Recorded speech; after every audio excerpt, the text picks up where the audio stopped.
નમસ્કાર ગુજરાત। આજે આપણે જોઈશું 10 જૂન 2024નું મોસ્ટ ઇમ્પોર્ટન્ટ કરંટ અફેર। તો તે પહેલાં ખાસ કરીને ચેનલ ઉપર નવા હોય તો ચેનલને સબસ્ક્રાઈબ કરી લેવી। તો ચલીએ શરૂઆત કરીએ। તો તાજેતરમાં વિશ્વ મહાસાગરીય દિવસ ક્યારે ઉજવવામાં આવ્યો? તો કે 8 જૂનના રોજ આ દિવસ ઉજવવામાં આવે છે દર વર્ષે। તો તાજેતરમાં વિશ્વ મહાસાગરીય દિવસ 8 જૂને ઉજવવામાં આવ્યો છે। આની શરૂઆત તો કે 2009થી ઉજવવામાં આવે છે 8 જૂને મહાસાગરીય દિવસ। આની થીમ તો કે નવી ઊંડાણો જાગૃત કરો, આ આની થીમ છે। ત્યારબાદના તો કે રાષ્ટ્રીય દરિયાઈ દિવસ 5 એપ્રિલે ઉજવવામાં આવે છે અને વર્લ્ડ મેરીટાઈમ ડે તો કે ગયા ગુરુવારે એટલે કે સપ્ટેમ્બરના ગુરુવારે ઉજવવામાં આવ્યો હતો। તો ખાસ કરીને આ દિવસ પર યાદ રાખવાની સાથે ત્યારબાદ જૂન મહિનાના દિવસો જોઈ લે તો કે 1 જૂન તો કે વિશ્વ દૂધ દિવસ, 2 જૂન તો કે તેલંગાણાનો સ્થાપના દિવસ, 3 જૂન તો કે વિશ્વ સાયકલ દિવસ, 5 જૂન તો કે વિશ્વ પર્યાવરણ દિવસ, 7 જૂન તો કે વિશ્વ ખાદ્ય સુરક્ષા દિવસ, 8 જૂન તો કે વિશ્વ મહાસાગરીય દિવસ વગેરે ઉજવવામાં આવે છે જૂન મહિનામાં આ દિવસો યાદ રાખવા। ત્યારબાદ તાજેતરમાં EY world entrepreneur of the award 2024 કોને એનાયત કરવામાં આવ્યો છે? તો કે વેલયન્ટ સુબ્રાયનને આ એનાયત કરવામાં આવ્યો છે આ એવોર્ડ। તો તાજેતરમાં EY world entrepreneur of the year award 2024 વેલયન્ટ સુબ્રાય એનાયત કરવામાં આવ્યો છે, જે મોનેકો સાલેડેપ પેલેસ્ટાઇલ ખાતે આયોજિત સમારોહમાં જે ભારતના ઉદ્યોગ સાહસી વેલયાન સુબ્રિયોને EY entrepreneur of the year તરીકે પસંદ કરવામાં આવ્યા છે અને વર્ષ 2024માં એવોર્ડ એનાયત કરવામાં આવ્યો હતો અને આ એવોર્ડ મેળવનાર આ ચોથા ભારતીય છે। તો આની પહેલાં 3 વ્યક્તિને અપાઈ ગયા। તો પ્રથમ 3 વ્યક્તિ જોઈ લે તો કે ઇન્ફોસિસના NR તો કે નારાયણ મૂર્તિ, ત્યારબાદ કોટક ફંડને ઉદ્યોગ કોટક અને બાયોકોમ લિમિટેડના કિરણ મજમુદાર સોને આ એવોર્ડ મળી ગયા છે। તો આ 3 અને છેલ્લે વેલાયન સુબ્મેયાવને પણ મળ્યો છે। તો ખાસ કરીને યાદ રાખવું। હવે કોણ છે વેલાયન સુબ્મેયાવ? તો એના વિશે માહિતી લઈએ તો કે નોન બેન્કિંગ ફાઇનાન્સ કંપનીના સોલા મંડળના એટલે કે IIT એટલે કે એજ્યુકેશન વાયર પેન્સિલ્સ છે અને આ એવોર્ડ કોણે આપ્યો છે? તો કે ઇન્વેસ્ટમેન્ટ એન્ડ ફાઇનાન્સ લિમિટેડ અને ટ્યુબ ઇન્વેસ્ટમેન્ટ ઓફ ધ ઇન્ડિયાના ચેરમેન પછી આ વેલયાન સુબ્રાયવ। અને આ એવોર્ડ કોણ આપે છે? તો કે એન્સ્ટેક યંગ ગ્લોબલ લિમિટેડ જે યુનાઇટેડ કિંગડમ સ્થિર એક કંપની છે એના દ્વારા આ એવોર્ડ આપવામાં આવે છે। તો ખાસ કરીને એટલી ડિટેલ યાદ રાખવી। ત્યારબાદ એવોર્ડનો પ્રશ્ન આવ્યો તો આપણે 2024ના તમામ એવોર્ડો રિવિઝન કરી લઈએ। તો કે મિલિટર જેન્સ award of the year award 2023 તો કે રાધિકા સેનને અને સો પ્રાઇઝ તો કે શ્રી R કુલકર્ણીને અને સાહિત્ય અકાદમી ફેલોશિપ એવોર્ડ તો કે સિકન બંદેને। ત્યારબાદ ટ્યુરિંગ પ્રાઇઝ 2023 તો કે અરવી વિગડન્સને અને ઇન્ટરનેશનલ બ્રુકર પ્રાઇઝ 2024 તો કે જેન્ત્રી એપન બેકને। જે વાયલેટ ગ્લોબલ એવોર્ડ 2024 તો કે પૂર્ણિમા દેવી બર્મનને। ત્યારબાદ 2024ના પંડિત રાજેન્દ્ર ગંગાનાઈ માટે લસુ મહારાજ એવોર્ડ મળ્યો હતો। ત્યારબાદ ગોલ્ડ મેડલ પર્યાવરણ પુરસ્કાર 2024 તો કે અલક શુક્લને મળ્યો છે અને કેસ હ્યુમેનિટિકલ એવોર્ડ 2021 તો કે રતન ટાટાને, જ્યારે 2023નો તો કે બિલ્સ ગેસ્ટને મળ્યો છે। ત્યારબાદ વર્લ્ડ પ્રેસ ફોટો 2024 તો કે મોહમ્મદ સાલેમને મળ્યો છે અને આર્યભટ્ટ એવોર્ડ પાવલિયા સુબ્બારાવને મળ્યો છે। ત્યારબાદ લતા દીનાનાથ મંગેશકર પુરસ્કાર 2024 તો કે અમિતાભ બચ્ચનને મળ્યો છે અને એબલ પુરસ્કાર જે ગણિતનો નોબેલ ગણવામાં આવે છે તે મિશેલ ટેલાગ્લાસને મળ્યો છે। ત્યારબાદ ઇરેશિયમ એવોર્ડ તો કે અમિતાભ ઘોષને મળ્યો છે અને 2024માં પિક્ઝલ પ્રાઇઝ રિંકિયા યામામોટાને મળ્યો છે। મિસ વર્લ્ડ 2024 તરીકે ક્રિસ્ટીના પિંકાજો હતા જે ચેક રિપબ્લિકના હતા અને મિસ યુનિવર્સ 2023 તો કે સેનિસ પેલેન્સિયો હતા નિકાગાઉના। ત્યારબાદ 2023ના GD Birla award doctor Aditi શેન્ડેને મળ્યો છે। ત્યારબાદ જ્ઞાનપીઠ એવોર્ડ 58મો જગત ગુરુ રંભાચાર્ય અને ગુલજારીલાલને મળ્યો હતો। KP નામીબિયા એવોર્ડ તો કે S સોમનાથનને મળ્યો હતો। CK Naidu lifetime achievement award તો કે રવિ શાસ્ત્રી અને ફારૂક એન્જિનિયરને મળ્યો હતો અને આસામનો વૈભવ સન્માન રંજય ગોગાઈને મળ્યો હતો। MS સ્વામીનાથન એવોર્ડ BR કંબોજને મળ્યો હતો। 2023નો સ્ટારા રામાનુજન પુરસ્કાર રૂઈ કિંગ આવ ઝાંગને મળ્યો છે અને સાહિત્ય અકાદમી એવોર્ડ 2021 એવોર્ડ હિન્દીમાં તો કે સંજીવને મળ્યો હતો અને અંગ્રેજીમાં તો કે નીલમ શરણ ગોરને મળ્યો હતો રાગ જાનકી વિનંતી માટે. ત્યારબાદ 33મો વ્યાસ સન્માન પુષ્પા ભારતીને મળ્યો હતો યાદો યાદો યાદો માટે. અને 33મો સરસ્વતી સન્માન તો કે પ્રશ્ના વર્માને મળ્યો હતો વૃદ્ધ સાહિત્યિક માટે પ્રભા વર્માને. અને રેમન મેક્સેસ એવોર્ડ 2023 તો કે ડૉક્ટર રવિ કન્નરને મળ્યો છે. તો ખાસ કરીને આ 2024ના એવોર્ડો યાદ રાખજો મિત્રો. ત્યારબાદ તાજેતરમાં આરબીઆઈ દ્વારા નાણાકીય વર્ષ 2025માં ભારતની જીડીપી વૃદ્ધિ દર શું હશે? તો બધા સાઇનિજ જેવા આન્સરો દેખાય છે. તો ખાસ કરીને 7.2% રહેશે. તો તાજેતરમાં આરબીઆઈ દ્વારા નાણાકીય વર્ષ 2025 માટે ભારતની જીડીપી વૃદ્ધિ દર 7.2% હશે એવું અનુમાન આપવામાં આવ્યું છે. આ પોલિટી કમિટીની 8મી બેઠક મળી હતી જ્યારે રિવર્સ રેપો રેટ તો કે 6.5% યથાવત રાખ્યો હતો. ને આવા ક્વેશ્ચનો વારંવાર આવે છે તો ખાસ યાદ રાખવું. ને આ કંઈ અલગથી કરાવવાની જરૂર નથી કારણ કે આ 5 થી 6 વાર યથાવત રાખ્યો છે આરબીઆઈ આ રિપોર્ટ.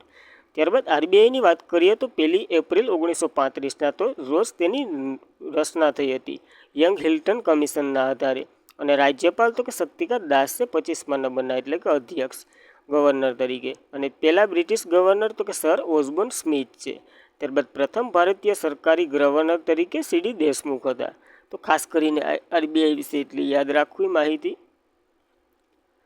ત્યારબાદ તાજેતરમાં ફ્રેન્ચ ઓપન 2024માં મહિલા સિંગલ્સનો ખિતાબ કોણે જીત્યો છે? તો ઇગા સ્વીટેકે જીત્યો છે ફ્રેન્ચ ઓપન 2024માં મહિલા સિંગલ્સનો ખિતાબ. માત્ર મહિલાનો ડેટા આવ્યો છે, પુરુષોનો હસ્તે બાકી છે. જેથી પુરુષનો આવશે તેથી પુરુષનો જોઈ લેશું. મહિલામાં તો કે ઇગા સ્વીટેક જીત્યા છે જે પોલેન્ડના છે અને આ 3જી વખત જીત્યા છે. ત્યારબાદ રનરઅપ તરીકે જાસ્મીન પાઓલિયાના રહ્યા છે. હવે આ કયા દેશના છે તે તમારે કોમેન્ટ કરવાનું છે. ત્યારબાદ આવા ઓપનો જોઈ લે તો કે ઓસ્ટ્રેલિયન ઓપન જે હાર્ડ કોર્ટમાં રમાય છે અને જાનિક સિરન જે ઇટાલીના છે તે મેચમાં જીત્યા હતા. ત્યારબાદ આર્યન સામાલેકા જે પુરુષમાં જીત્યા હતા અને રૂહાકાંગ બોટિયો મેથ્યુ એબલ તરીકે જાણીતા. ત્યારબાદ ફ્રેન્ચ ઓપનની વાત કરીએ તો ઇગા સ્વીટેક આપણે પોલેન્ડના છે તેના વિશે માહિતી લીધી. અને ક્લે કોર્ટમાં રમાય છે તો ખાસ કરીને કોર્ટ પર યાદ રાખવા કયા કોર્ટમાં કઈ ઇવેન્ટ રમાય છે તે. ત્યારબાદ તાજેતરમાં 10 ટ્રિલિયન આંકડાને પાર કરનાર દેશની પ્રથમ મ્યુચ્યુઅલ ફંડ હાઉસ ક્યુ બન્યું છે? તો કે એસબીઆઈ મ્યુચ્યુઅલ ફંડ બન્યું છે. તો તાજેતરમાં 10 ટ્રિલિયન આંકડાને પાર કરનાર દેશનું પ્રથમ mutual fund house SBI mutual fund બન્યું છે. ખાલી વનલાઈનર સ્વરૂપે યાદ રાખવું. હવે મ્યુચ્યુઅલ ફંડ એટલે કે આપણે જે બેંકોમાં રૂપિયા મૂકીએ અને જે બેંકોની પાછી મૂડી સૌથી વધારે રહી એ એસબીઆઈ મ્યુચ્યુઅલ ફંડ પાસે સૌથી વધારે છે અટાણે મૂડી. એવું કહેવામાં આવે છે કે બધી આરબીઆઈ એટલે એસબીઆઈમાં મૂક્યા છે પૈસા એટલે એના માટે 10 ટ્રિલિયન જેટલો આંકડો એ પાર કરી ચૂકી છે એવી રીતના છે. ત્યારબાદ એસબીઆઈ મ્યુચ્યુઅલ ફંડની વાત કરીએ તો તેની રચના 1987માં થઈ હતી. મુખ્ય મથક તો કે મુંબઈમાં આવેલું છે અને એમડી અને સીઓ તરીકે શમશેર સિંહ છે. તો ખાસ કરીને એટલું યાદ રાખવું એસબીઆઈ મ્યુચ્યુઅલ ફંડ્સ વિશે. ત્યારબાદ તાજેતરમાં કઈ કંપની વિશ્વની બીજી સૌથી મૂલ્યવાન કંપની બની છે? તો કે એનવીડિયા બની છે જે વિશ્વની સૌથી બીજી મૂલ્યવાન કંપની બની છે. તો તાજેતરમાં એનવીડિયા કંપની જે વિશ્વની બીજી સૌથી મૂલ્યવાન કંપની બની છે. બીજા નંબર ઉપર એપલ હતી, હવે એને પાછળ છોડીને એનવીડિયા બની છે વિશ્વની સૌથી બીજી.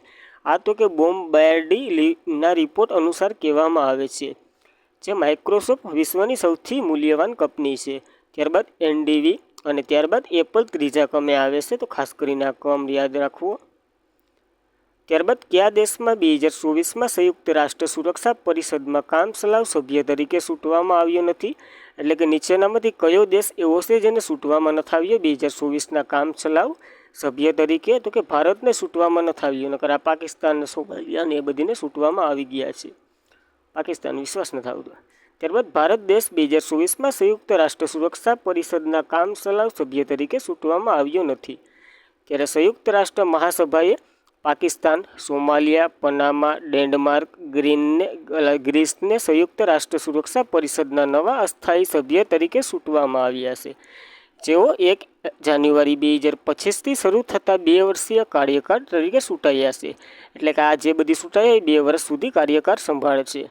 ત્યારે નવા ચૂંટાઈ ગયેલા સભ્ય તો કે જે ચૂંટાયા હવે એની જગ્યાએથી સ્થાન કોનું લેશે? તો કે જાપાન, માલ્ટા, મોઝામ્બિયા, એડવોકેટ અને સ્વિટ્ઝરલેન્ડનું સ્થાન લેશે. આ નીકળી જાય અને ઓલા આની સ્થાને આવશે. હવે જેમનો કાર્યકાળ 31 ડિસેમ્બર 2024ના રોજ સમાપ્ત થયો હતો. ત્યારબાદ આ પાકિસ્તાન, સોમાલિયા, પનામા એ બધીનો કાર્યકાળ શરૂ થયો છે. તો united national security council united નેશનલનું સૌથી મહત્વપૂર્ણ સંસ્થા છે, જે આંતરરાષ્ટ્રીય શાંતિ અને સુરક્ષાની જાળવણી માટે પ્રાથમિક રીતે જવાબદાર છે. અને સુરક્ષા પરિષદ 15 સભ્ય છે, જેમાંથી 5 કાર્યકારી એટલે કાયમી સભ્ય અને 10 અસ્થાયી સભ્ય તરીકે પસંદ કરવામાં આવે છે. એમાં 5 કાયમી સભ્યની વાત કરીએ તો United state, United Kingdom, France, Russia અને ચીન. આની મેરે એક પાવર છે વીટોનો. તો ખાસ કરીને યાદ રાખવું, વીટો વિશે થોડીક માહિતી આપી દઉં તો કે ગમે એક દેશ વીટો વાપરે એટલે એ બિલ રદ જ થઈ જાય, એમ જ સમજી લેવાનું.